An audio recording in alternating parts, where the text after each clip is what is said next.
नमस्कार, मैं विशाल झा। मैंने आपको बताया है कि कैसे रिकॉर्ड टूटना अच्छा माना जाता है। हाल में ही नए भारत ने कोरोना को लेकर भी रिकॉर्ड तोड़ दिए हैं। भारत दूसरे नंबर पर आ चुका है पूरी दुनिया में कोरोना के सबसे अधिक मामले वाला देश बनने के रूप में। पिछले 24 घंटे में हमने 69,564 केस देखे। करीब 32,000 के मरीजों की संख्या को अस्पताल से छुट्टी दे दिया गया है और इसके साथ ही 42,08,654 अभी कुल कोरोना मरीजों की संख्या है।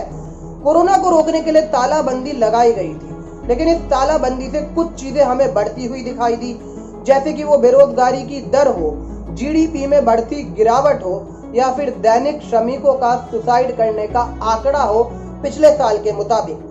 लेकिन जो एक चीज घटी है वो है प्रदूषण।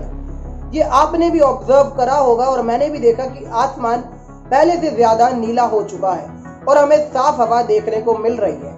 कई लोगों ने जो कि पहाड़ के इलाकों में रहते हैं, उन्होंने भी ये देखा कि कैसे उनको वो दूर वाले पहाड़ भी अब साफ दिखने लगे हैं, जो कि प्रदूषण की चपेट में आ जाने के कारण नहीं दिखते थे। लेकिन क्या ये हवा कब तक बनी रहेगी, ये भी देखने वाली बात है।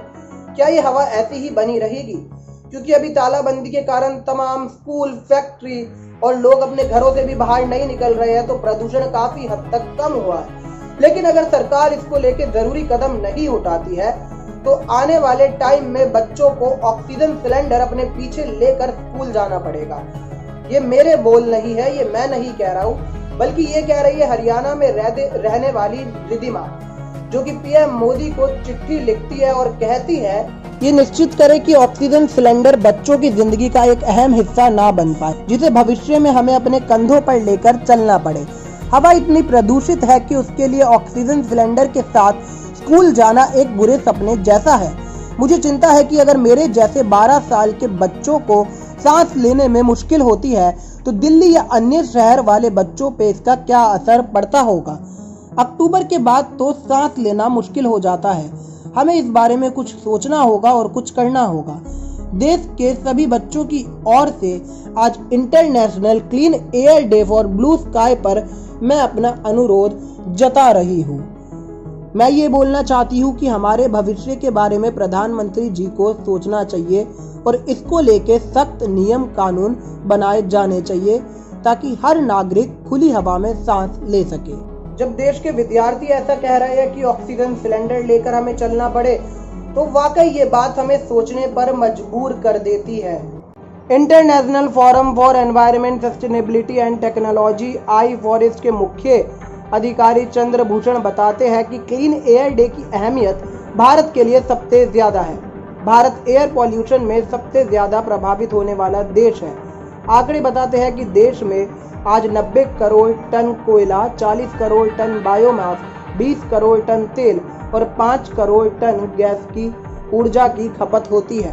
25 नवंबर 2019 को सुप्रीम कोर्ट ने भी कहा था कि Delhi has became worse than hello, यानी कि जो दिल्ली है वो नर्क से भी बुरा बनता जा रहा है। Global alliance on health and pollution की रिपोर्ट बताती है कि भारत और चाइना जो दो ऐसे देश है जिसमें प्रदूषण के कारण सबसे ज्यादा लोगों की जान जाती है। इसके साथ ही आपका मैं ध्यान खींचना चाहूंगा पराली की तरफ। जब अक्टूबर से लेकर दिसंबर का सीजन आता है तो पराली जलने की बात सामने आती है। पराली का धुआं अपना रुख शहरों की तरफ कर लेता है और शहरों को इसके लिए खास खामियाजा भुगतना पड़ता है। मैं आप लोगों को बताना चाहूंगा कि पिछले साल जब ये धुआं इतना ज्यादा बढ़ गया था कि बच्चों के स्कूल तक रोकने पड़े थे, हमको आंखों में तेज जलन महसूस होती थी और जो अस्थमा के मरीज हैं उनके लिए तो मुश्किलें और बढ़ गई थी। लेकिन ये दिल्ली की बात नहीं है। दिल्ली में ऑड इवन फॉर्मूला भी लाया गया।